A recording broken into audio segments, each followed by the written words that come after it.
Yo ခုလက်ရှိကျွန်တော်တို့ရဲ့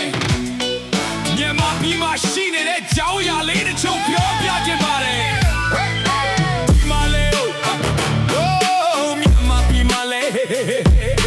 ဒီမှာလေမြန်မာပြည်မှာလေစရာကြီးတွေလည်းရှိတယ်တပါကြီးတွေလည်းရှိတယ်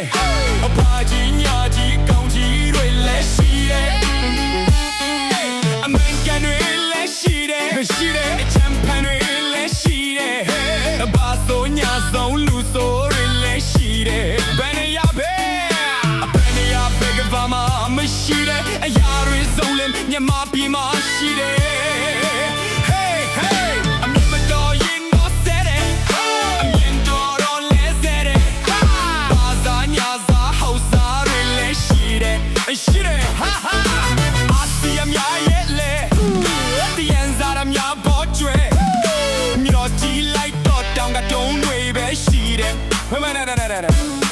ဘယ်နိုင်ငံကဘာမှမရှိတဲ့ပြည်တွင်းစစ်ကြီးမြန်မာပြည်မှာရှိတယ်